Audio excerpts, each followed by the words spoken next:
shows me mercy, he shows me love, he shows me his grace from heaven above. He showed me truth when all I did was lie. He showed me how to spread my wings and fly. He showed me life and he protected me from death. He showed me how to crucify this. What's going on? Darnell Alexander here, XanMan Chronicles, episode number 7. I'm going to try to get this off, guys. I hope you're doing well. It's Friday.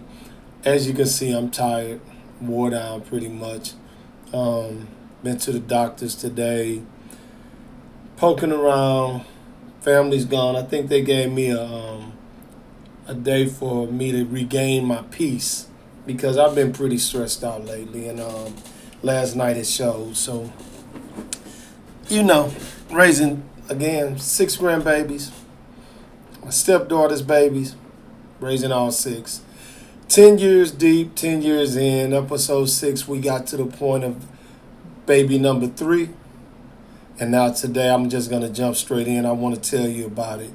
If I can get this off before they come home, then good, great, because this one right here got super personal for me. Mind you, this is not a bashing session, but this is real. Just to stray away from a little bit before I jump in.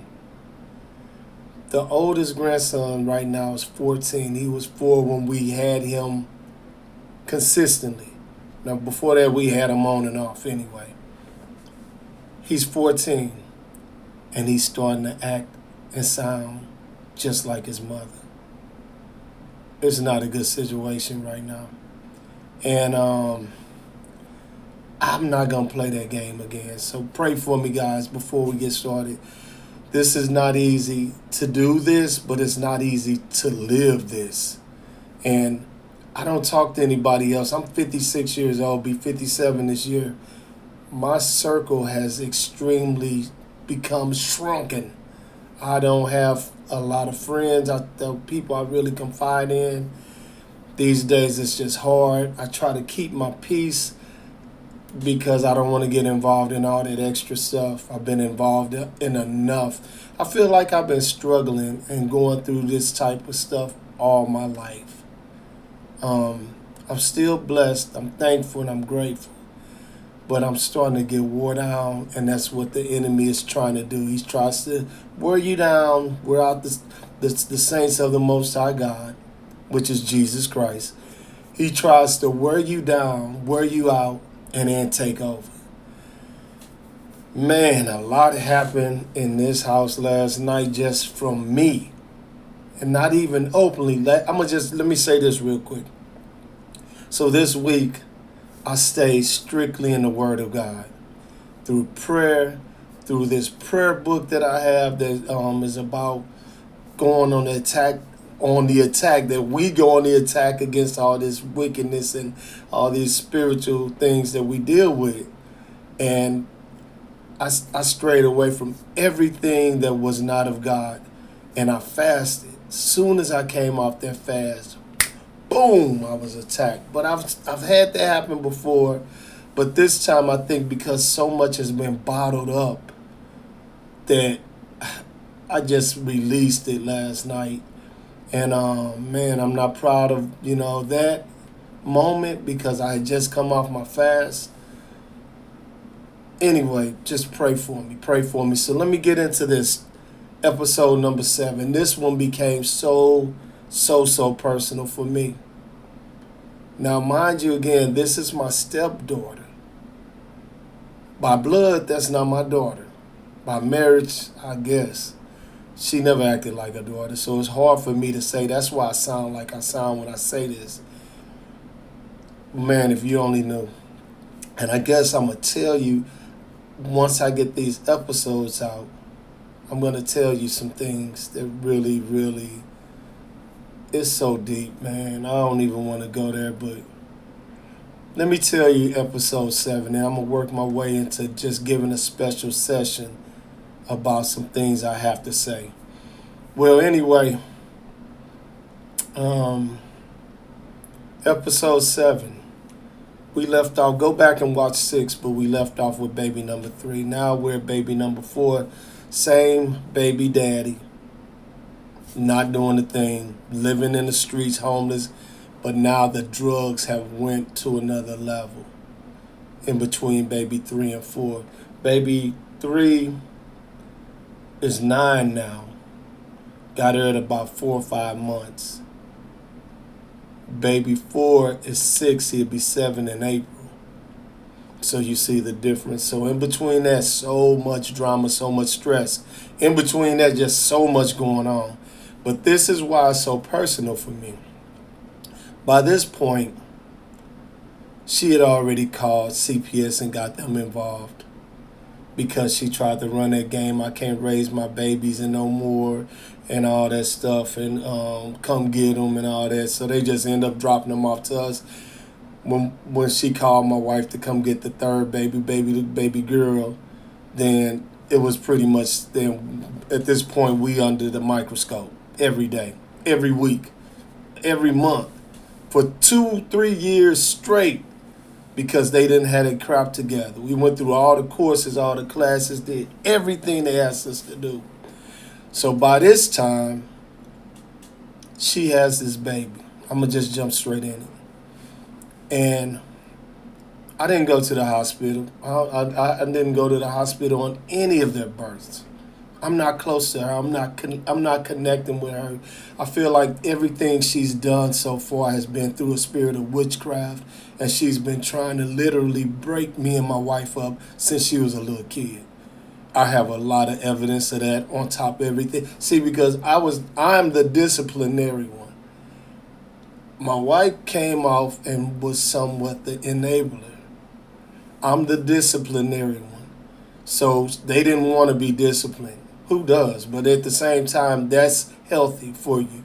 I ain't talking about beating you with nothing or nothing. I'm just talking about you're on punishment, take this away, don't give them that. I mean, just straight discipline. So anyway, has his baby. The baby is born. My wife went there. I guess, I don't know what happened. I can't even say what happened in the hospital while she was there. Came back home. A couple of days later, we get a phone call abruptly saying, come get him. If not, he's going into foster services. Whoa. And the lady was, the nurse or whoever it was, she was nasty about it. I don't know. The daughter was already gone. They had already kicked her out the hospital. And the baby was laying up in there. But the kicker was he was drug abused. He was a drug baby. I don't know how to say this, guys, because it got me so, oh my gosh, you should, at the time that it happened, man, I was so, I'm still, he's 6 and he's perfect as far as anything with his health. But man, he had the shakes. He was just vibrating and shaking all the time. And I mean, it was, bro, by now I'm mad and I'm sad. I'm literally at that stage, man. I was like, I wasn't going to church as much. I was just at a stage, man, where I just felt isolated, even though I was doing what I was doing.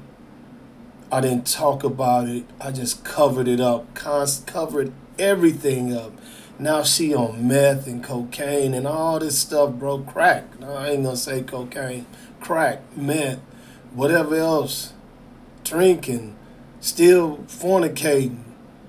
Had this baby, and she probably held this baby, however, for a day. And then when we got him, she pretty much tried to come around and meet him at McDonald's. She would never come around if I was around. And just to see these kids and play on the McDonald's playground, that wasn't even that often because she was still running the streets.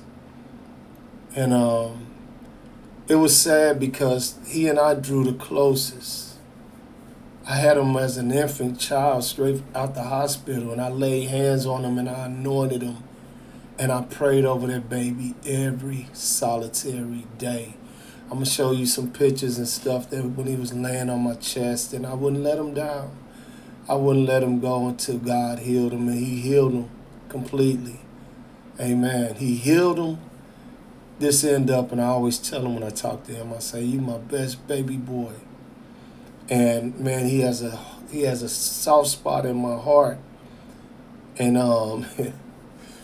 yeah, that's my boy. And I love all of them, but I love him. I just have a closer, connection with him. And now, like I said, he's 6, he'll be 7 in April. But at the time, man, it was so detrimental to everything that she was just still out there doing everything. This baby number 4, guys, and we had to immediately take him in. We had a 2-year-old,